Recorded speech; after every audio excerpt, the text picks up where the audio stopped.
Hello and welcome to Lost Love Chronicles. Dear listeners, before we get started, drop a quick hi in the comments and let us know where you're tuning in from. Now let's start with the story. I'm Miles.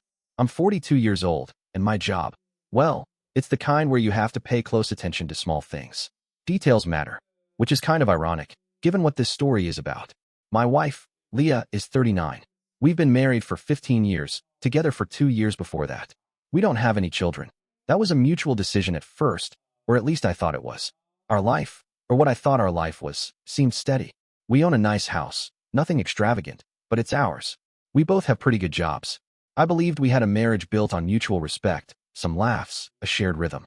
There are other people in this story, Leah's friends. I always thought they liked to stir things up, spread stories a little too eagerly, but I never said much about it. I figured it wasn't my place, or maybe I didn't want to start something that didn't need starting. Then there's the man she was cheating with. Her affair partner. I just found out who he is. And his wife. She has no idea what's been going on. The problem didn't start with some big, obvious moment. No crashing betrayal, no sudden shift.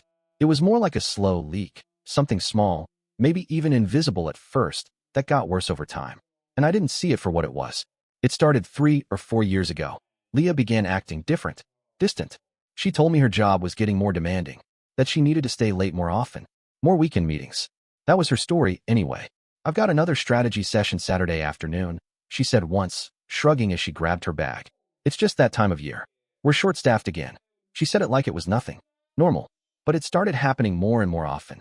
She also started going out with her friends more. Nights out. Girls' dinners. Birthdays. Catching up.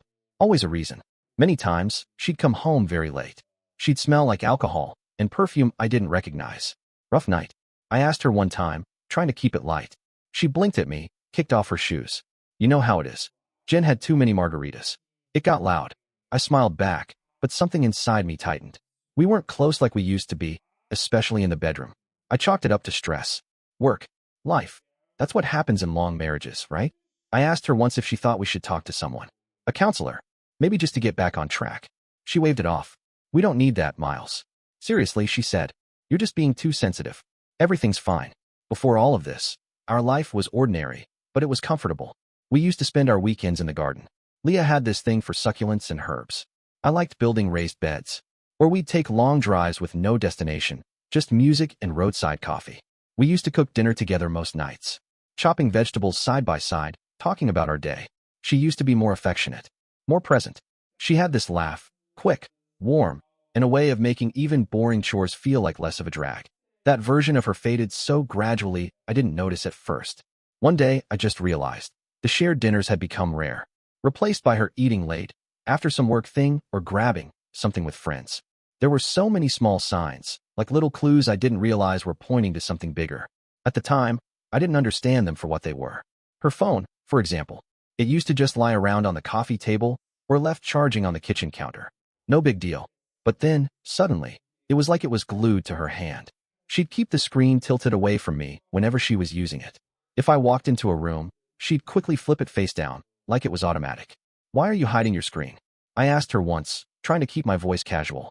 I'm not hiding anything, she said, not looking up from what she was doing. It's just a habit. But it kept happening. Then she changed the passwords on her phone and her laptop. I only found out when I tried to use her laptop to look up a recipe we'd saved. Hey, what's the new password? I asked.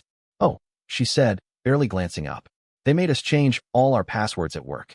Something about improved security protocols. Even your personal devices? Yeah, it's part of a new rule. We're supposed to keep all work info locked down, even if we're using our own stuff. It sounded plausible. Her job can be strict about things like that. But I still didn't know the new passwords. She never offered them, and I didn't push. Maybe I should have, but I didn't want to seem paranoid. We started arguing more around that time. Not big blow-ups, just tension, constant friction. Usually, it was over little things. She'd snap at me if I loaded the dishwasher wrong, or if I picked a movie she didn't like. Why do you always pick stuff like this? She said once, throwing the remote down. It's like you don't even try to watch what I'd enjoy. It's just a comedy, I said. We used to like this kind of thing. Well, maybe I've grown out of it, she said, arms crossed. Other times, she'd criticize me over what I was wearing. You're not even trying anymore, she muttered one morning, eyeing my jeans and old t-shirt. You used to at least care about how you looked. I tried not to take the bait, but it wore on me. It felt like she was always annoyed, just with me existing. You're not fun anymore, Miles, she told me one night after I asked if we could maybe do something just the two of us. You don't get how much pressure I'm under at work. I do get it, I said, keeping my tone calm. That's why I want us to have a little time away from all that. Just to reconnect. She sighed, long and loud. You always want to talk about feelings. It's exhausting. Weekends, we started doing our own things. She'd say she had plans with her friends. Always vague plans. I was never invited along. It's just girl time, she'd say. You wouldn't have fun. One Saturday, I suggested we go to the local harvest festival. We used to go every year, just the two of us. Walk the stalls, eat too much kettle corn, maybe buy a stupid little pumpkin for the porch. I can't, she said without looking at me. I already made plans with a friend. Oh, I said. Who? Just someone from work, she replied quickly. It's kind of last minute. Okay, well, maybe next weekend? We'll see. But when I asked her about it later, she barely even blinked. So, how was your thing with your friend? I asked casually. Oh, she said, already halfway into the bedroom. It got canceled. There was one weekend that really stands out to me, about a year ago. Leah told me she was going to a work retreat. She even left a printed schedule for it on the fridge. It seemed fine at the time. Her job required these occasional events, and I didn't think much of it. But that evening, something fell off, so I decided to call the hotel that was listed on her schedule. Her phone was switched off, which didn't seem like much at first. Maybe she was in a meeting, or it was late, I told myself. But I just wanted to say goodnight, so I called the hotel instead. The person who answered the phone at the hotel said they had no one registered under her name. They also said there was no company event or retreat happening there that weekend. My stomach dropped. It felt like I'd swallowed a stone. When Leah came home later that night, I tried to keep calm. I didn't want to jump to conclusions, but I had to ask. So, how did the retreat go? I asked, keeping my voice steady. She went on, telling me about the guest speakers, the workshops, giving lots of details. It seemed rehearsed. She was trying to sell it, and I could feel something in my gut telling me it wasn't right. After she finished, I very calmly told her that I'd called the hotel just to say hi, and they told me she wasn't there. There was no event happening. The shift in her expression was immediate. She froze, her face hardening, her eyes narrowing. Then, without any warning, she exploded. Are you serious? She yelled. You called them? Why would you do that? Why don't you trust me, Miles? I trust you, I said, trying to keep my tone level. But when your phone is off and I can't reach you, and then I find out the retreat you said you were at doesn't exist, I need to know what's going on. God, you're trying to control me, aren't you? She shot back, her voice rising. I can't even go away for work without you trying to dig into everything I do. I'm not trying to control you. I'm just asking questions, I said. I don't understand. She scoffed, throwing her hands up in frustration. Well, maybe if you listen to me for once instead of assuming the worst. There was a last-minute change of hotels. The first one had a plumbing issue, and I forgot to tell you because everything was so chaotic. She turned quickly, pulling out her phone. See, look, here's the email confirming the new booking. She showed me the email, and it looked perfect. Too perfect. Like she had it ready, just in case I found out. But I didn't push it. I didn't want to believe she would make up such a big lie. I wanted to trust her, and I was desperate to hold on to that trust. As the months went by, I noticed other things too. Her spending started going up. She bought a lot more new clothes. She went to expensive hair salons, more often than usual. She bought gifts. She said they were for her work clients or for her friends. But our joint bank account showed more and more money being taken out for things we hadn't talked about. It started to feel like there were too many expenses going on that I didn't know about. I tried to talk to her about saving money, about making a budget. She got angry. Miles, you're trying to control me again. She snapped. I earn my own salary, and I can spend it however I want. You're not my boss. That was true. She did earn her own salary. But we'd always talked about big spending together. We'd always made financial decisions together. That moment, the change in her attitude, it stung. It felt like a shift I couldn't ignore. But that wasn't even the moment everything broke. No, the moment my world completely shattered happened about 3 weeks ago. It was a Tuesday evening. Leah was in the study, and I could hear her talking. She was on a video call with her friends. Usually, when she made calls, she used her headphones. But this time, I guess she didn't connect them right. The sound came through the Bluetooth speakers, which were kept in the kitchen. I was in the kitchen, making myself a late sandwich.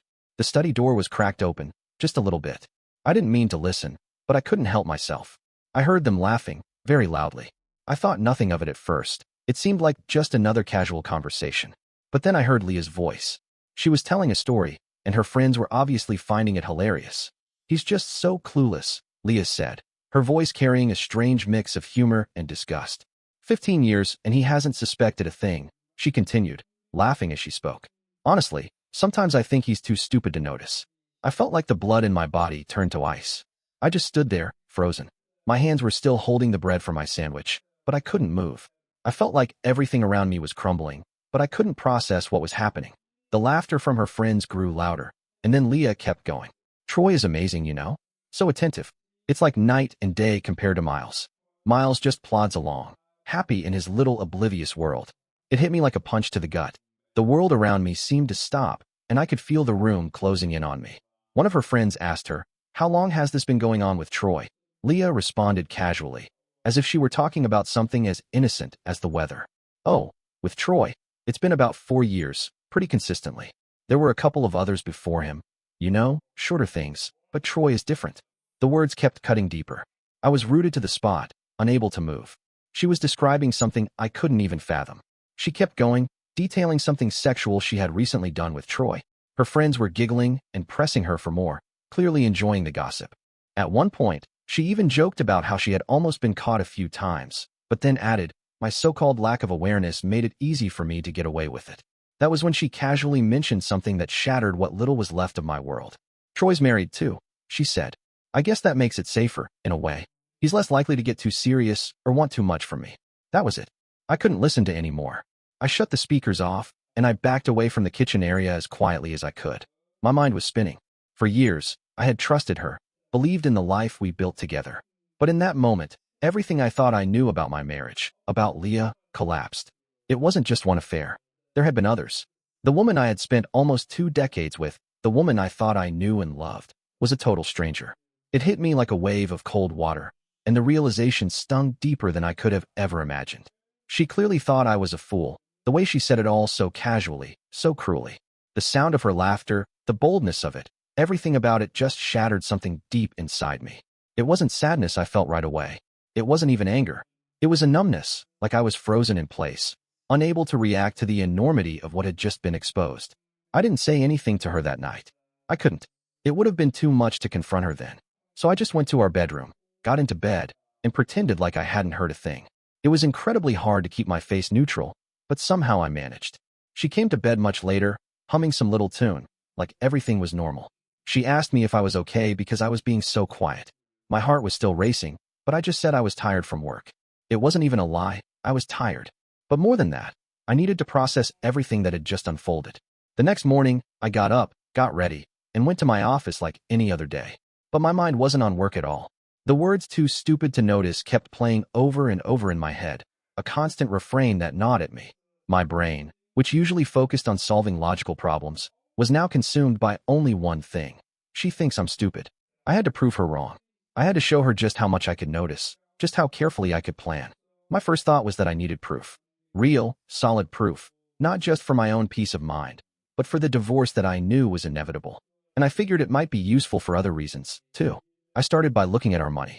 I could access all of our joint bank accounts online, and I also received copies of her credit card statements because we had signed up for electronic statements that went to a shared email address. I had set that system up years ago to keep records, and she never bothered to change it or check it. So, I began to comb through the bank statements and credit card bills, looking for anything that didn't make sense. I found plenty. Expensive spa weekends, she said, were for de-stressing alone. Fancy dinners at restaurants I'd never been to. Hotel bookings in cities where she had no work events planned. Expensive gifts she'd bought, which she claimed were for her work clients or for friends. The more I looked, the more patterns began to emerge. The dates of her work trips often matched up with large payments to small, fancy hotels. It was all lining up. That's when I remembered something. A voice-activated recorder I had bought when I was in college to record lectures. I hadn't used it in years, but I thought it might come in handy now. I searched through some old boxes in the closet and found it. I bought new batteries for the recorder, then very carefully hid it under the passenger seat in her car. I knew that recording someone without their knowledge might be a legal problem, but at that point, I was past caring about playing by the rules. I needed proof, and I was willing to do whatever it took to get it. I also installed some special software on our home computer, the one she sometimes used. This software is designed to recover deleted files. I was searching for anything I could find: deleted emails, chat messages, pictures, anything at all. It was like I had become a detective in my own life. I spent hours each night after she was asleep, or early in the morning before she woke up, piecing things together. The calmness I felt during this process was strange. It was as if my emotions had completely shut down, and my brain was working like a machine, focused only on one thing: uncovering the truth. The first bits of evidence came in quickly. The voice recorder in her car picked up phone calls she made when she was driving. There were calls with Troy, where they talked about when and where they would meet. They also talked about things they had done, and the tone of their conversations made my stomach twist. But there were also calls with her friends, and in those calls, she continued to make fun of me. She would brag to them about how she was managing her double life, how easy it was to fool me. The thing that hurt the most was hearing how casually she spoke about me, as if I was just some insignificant fool she had to deal with. It was clear that she didn't even respect me enough to hide her laughter when talking about me behind my back. Recovering deleted files from the computer also gave me a lot. I found deleted emails between her and Troy, and I found photos of her and Troy together. Some were just them smiling, like they were just a couple having fun. But others, they were more intimate. There were also pictures from holidays she had taken, holidays that she had told me were solo trips she needed to find herself, or important business trips. It was all a lie. She had a whole secret life, and it was all laid out in front of me in digital files and recordings. It's been 3 weeks since that awful Tuesday night. 3 weeks of living a lie. I've been polite to Leah, making small talk with her, pretending everything is fine. All the while, inside, I've been feeling this cold, controlled anger. For 3 weeks, I've been carefully and quietly building my case against her. I spent many late nights going over every piece of information, making copies, organizing everything. I even found out who Troy is. I know his full name, where he lives, where he works, and most importantly, I confirmed that he is married. Leah was surprisingly careless with her secret digital life. Once I actually started looking, I noticed something strange. She had his phone number saved in her phone under a woman's name. But when I checked the pattern of calls and texts to that number, it just didn't add up. I cross-referenced times and dates with things she had said in the recorded conversations, and I did some searching on social media using small details she had let slip. It all led me straight to him. His wife's social media page was full of pictures of their family, smiling and looking happy. But I knew that happiness was about to be disturbed. My plan to deal with this wasn't simple. It had several parts, all designed to have the biggest possible impact on Leah. Her birthday is in 10 days, and I plan to make it a birthday she will never, ever forget. I had already talked to a lawyer, someone who was known for being very good and very tough in divorce cases. We had prepared everything that was needed. All the evidence I had collected was neatly compiled in a binder, ready to be used. My lawyer was impressed with how thorough I was. He said it made our case very strong. Here's the plan, step by step, that I've decided on. 1, 2 days before her birthday, I'll go to all our banks and financial institutions.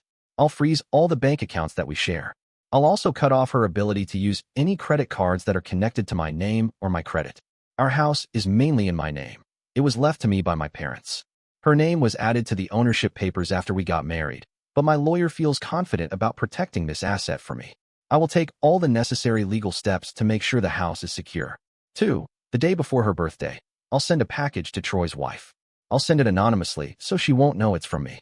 This package will contain clear, undeniable proof that her husband, Troy, has been having an affair with Leah for years. It will include copies of photos, copies of hotel bills with both their names on them, and transcripts of some of their conversations where they openly talked about their affair. It will have everything his wife needs to know the truth. 3, on her birthday, Leah will wake up and find that her money situation is in complete chaos. She won't be able to access any of our shared money. Later that same day, she will be officially given the divorce papers. The reason for divorce will be her adultery, and it will be supported by the large amount of evidence I have collected. I'll make sure the papers are delivered to her during any birthday party or celebration she might have planned with her friends. She built her entire secret life on the idea that I was too stupid to see what she was doing. I'm going to take a grim sort of pleasure in showing her just how wrong she was about that. Some people might read this and think my plan is cruel or that I'm going too far. I think it's a fair and fitting response to what she did. She is about to find out that when you do certain things, there are very serious, very painful results. I want her to lose everything, just like I feel I've lost the happy life I thought I had with her. The voice recorder I put in her car, it was legal. My lawyer told me that in our state, you usually need both people to agree to be recorded, so the recordings themselves might not be allowed as direct evidence in court. However, the information I got from listening to those recordings was extremely useful. It helped me know where to look for other evidence that is allowed in court. For instance, if I heard her mention a specific hotel name or a date on a recording, I could then legally ask for official records from that hotel or find digital receipts for that date, and those things can be used in court. The recordings also helped me understand just how deep her lies went. It prepared me for what I was dealing with. Leah wasn't as careful as she thought. In one of the calls I recorded her making to a friend, she mentioned Troy's last name and said he was a dentist. It wasn't hard to do an online search for dentists in our city with that last name and first name. I found his professional work profile, which had his photo. The photo matched the man in the pictures I had recovered from her deleted files on the computer. That confirmed it was him. His wife was mentioned and tagged in some of his social media posts, and her profile was mostly public. It really didn't take long to find her once I was looking for her and was motivated. Let's talk about the money. Our main checking account, our savings account, and one main credit card were all joint, meaning both our names were on them. I also had a good amount of money that I inherited from my parents. That inheritance was kept in bank accounts that were just in my name, but over the years, she had been given some access to use parts of it for big household things we had both agreed on, like renovations. The house we live in was originally mine. My parents left it to me. Her name was added to the official ownership papers, the title, a few years after we got married. My lawyer has been very clear with me about how to handle all of this. Freezing the accounts right now is mainly to stop her from taking out all the money or hiding it before the divorce is settled.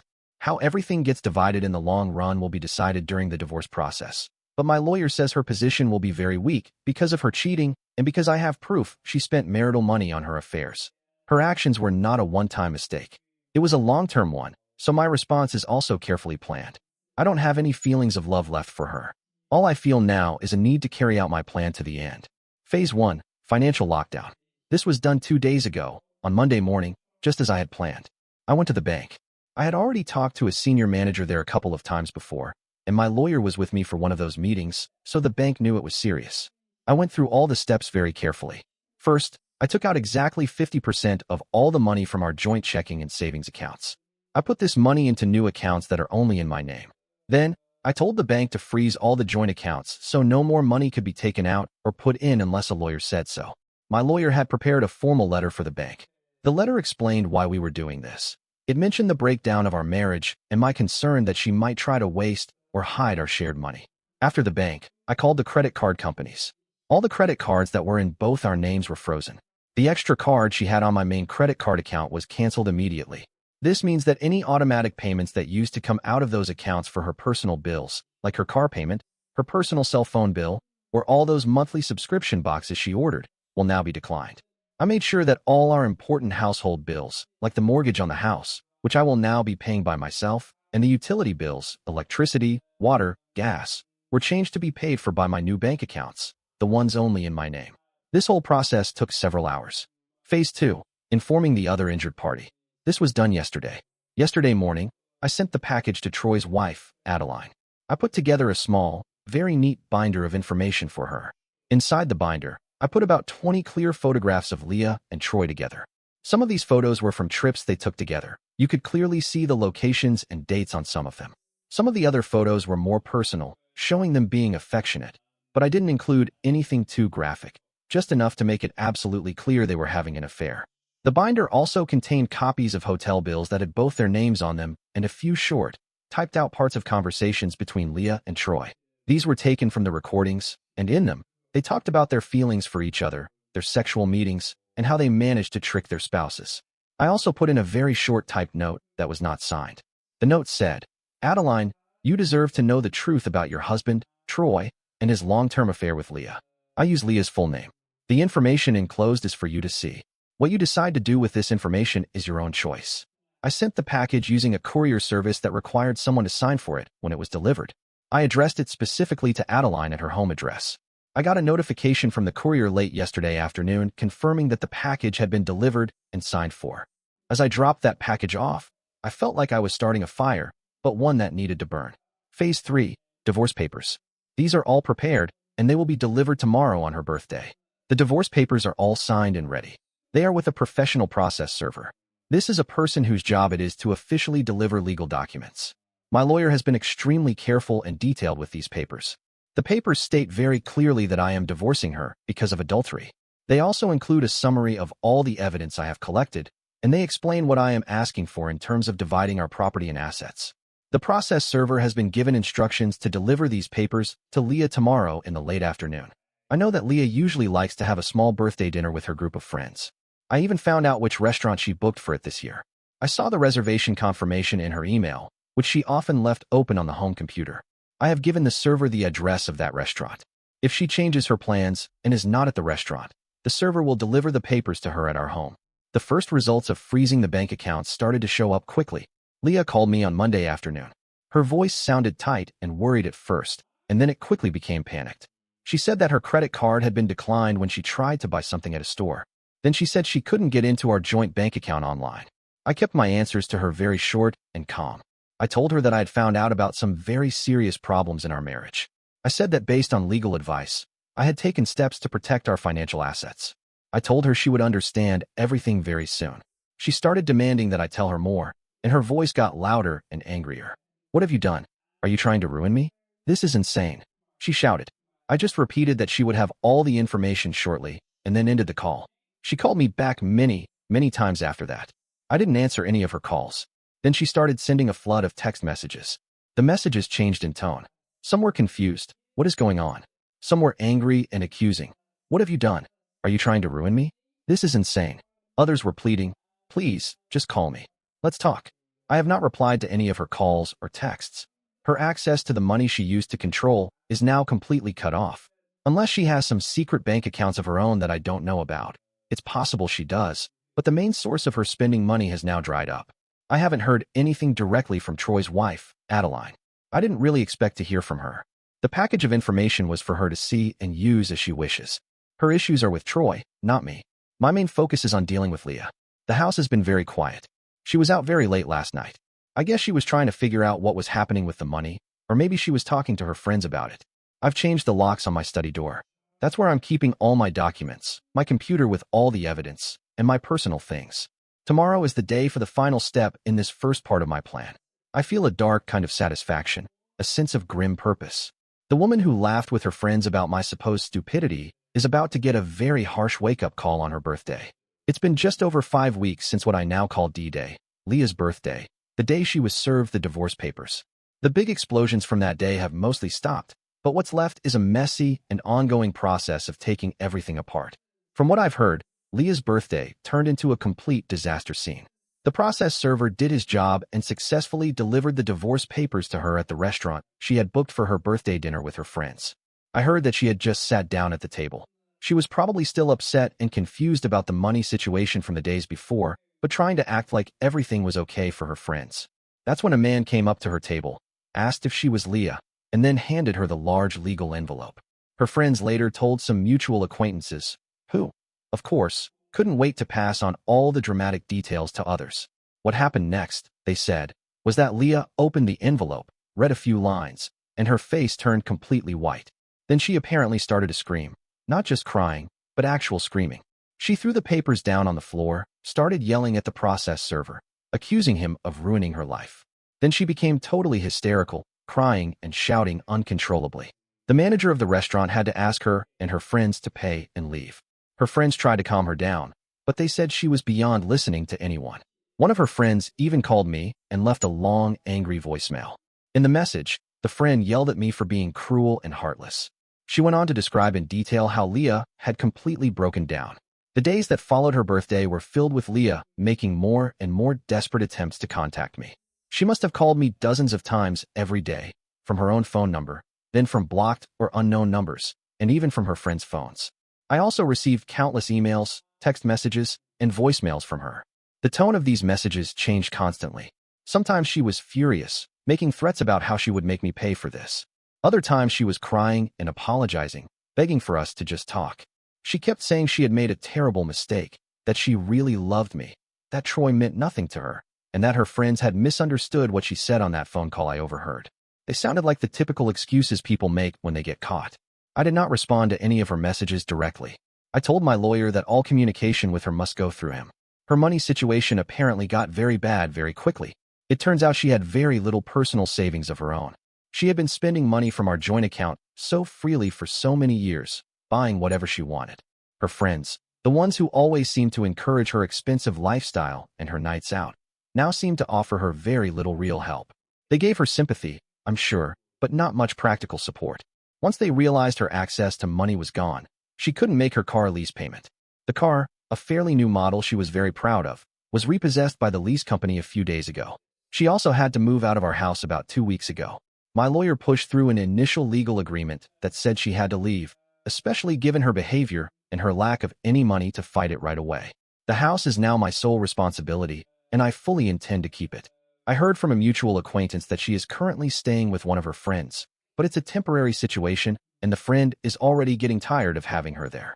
After about a week of me completely ignoring all her calls and messages, and after she started to realize just how serious the situation was getting, official letters from my lawyer, having no money and no access to the house, she did something quite extreme. She actually showed up at my office building. She went into the main lobby and started causing a loud scene. She was screaming my name, demanding to see me. She was shouting that I had stolen her life and ruined her. Security guards had to come and escort her out of the building. My colleagues who saw it were quite shocked. Then, about 2 weeks ago, something even more serious happened. One of her closer friends called me. She sounded very panicked and told me that Leah had been drinking heavily for days. During a very emotional and distraught phone call to this friend, Leah had apparently said things about wanting to end her own life. Then, she had cut her wrist superficially. The friend immediately called for emergency medical help. Leah was taken to the hospital, and they treated her small injury and put her under psychiatric observation. The doctors determined it wasn't a life-threatening injury, but it was a clear sign that she was completely falling apart and not coping at all. I made sure my lawyer was informed about this incident right away. I felt no emotional response to this news about Leah. My only action was to tell my lawyer to get all the official reports and document this incident as part of our ongoing divorce case. It clearly showed her current state of instability. She was released from the hospital after being held for 72 hours. Her friends were apparently told they needed to keep an eye on her and remove anything she could use to harm herself, which I'm sure put even more stress on them. Troy's life, her affair partner's life, has also completely fallen apart. His wife, Adeline, did not stay quiet after she received that package of evidence. I heard through the general town gossip. It's a relatively small city, and dentists, like many professionals, seem to have a very active rumor mill, that Adeline confronted Troy the same day she got the package. Faced with the undeniable proof in the binder, he apparently confessed to everything. She kicked him out of their family home immediately and has already filed for divorce from him. From what I hear, he is completely devastated.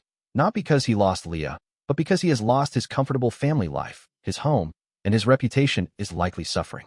Leah has apparently tried to contact him, looking for support or maybe to team up, but Troy is reportedly blaming her for the whole mess. He's been saying she was the one who was careless and got them both caught. So much for the special connection and love she thought they shared. Their affair is now common knowledge in their social circles, and neither of them is being viewed very positively. The legal battle of the divorce is really just getting started, but my lawyer remains very confident about our position. The evidence of her adultery is overwhelming and cannot be denied.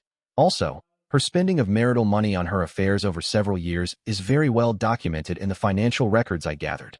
Her lawyer is trying to argue for her to get significant alimony, spousal support payments, and a large share of the value of the house. However, my lawyer is aggressively fighting against these claims. Leah's recent psychiatric incident and her public outbursts, like the one at my office, are not helping her lawyer's attempts to portray her as a stable or wronged victim. Leah looks awful. I actually saw her by pure chance last week. I was at the local supermarket, and as I was walking to my car in the parking lot, I saw her standing near another car, having a very loud and angry argument with one of her friends. She didn't see me, and I just got in my car and drove away. The difference between the woman I saw in the parking lot and the polished, confident, arrogant woman who had laughed about my intelligence with her friends on that video call was shocking. She is now living the direct results of her choices and her actions. She has lost her husband, her comfortable home, her financial security, her public reputation, and her affair partner has abandoned her. My own life has become a series of meetings with lawyers and dealing with piles of paperwork, but underneath all that stress, there is a quiet, cold satisfaction. It's the satisfaction of knowing that I didn't just roll over and accept her betrayal and her contempt. I am moving forward with the divorce with a very clear head. My main goal in all of this was to make sure she understood, without a shadow of a doubt, that her actions had serious consequences. I wanted her to know that she could not treat another human being with such deep disrespect and cruelty and just expect to walk away without any problems. I truly believe that message has now been delivered loud and clear. The person she so arrogantly called too stupid to notice has made sure that she will remember his capacity for careful, methodical action for a very, very long time. Dear listeners, please share your thoughts in the comments section below and don't forget to like, share, and subscribe.